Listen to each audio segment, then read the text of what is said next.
तो hello guys, आज मैंने ऑर्डर करे हैं चीज़ वोल्केनो पेपर पनीर पिज़्ज़ा। तो ये मेरा सेकंड टाइम है जो मैंने ये ऑर्डर करा है। मुझे अच्छा लगा ये। अगर मैं कंपेयर करूं, एक सेकेंड खोल के हम देखते हैं इसको। तो ये ऐसे ओपन होता है।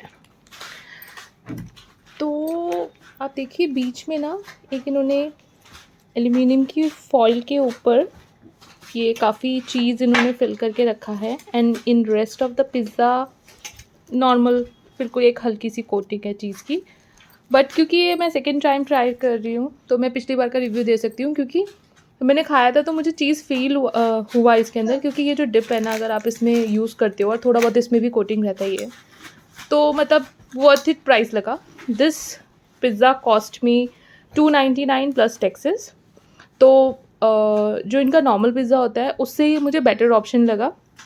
और हम लोग जनरली चीज़ बर्स्ट पेपर पनीर जो मतलब रेगुलर वाला पिज़्ज़ा होता है इनका, वो ऑर्डर करते हैं। तो उसका मीडियम हम 2 ऑर्डर करते हैं तब हमें सफिशिएंट होता है। और इसका भी सेम है, मतलब इसका रेगुलर है, सॉरी ये रेगुलर है। तो ये नॉर्मल जो पिज़्ज़ाज होते हैं इनके, उससे इनका रेगुलर बड़ा आता है। तो मुझे ये काफ़ी मतलब बजट फ्रेंडली लगा। तो you can opt this option. Thank you.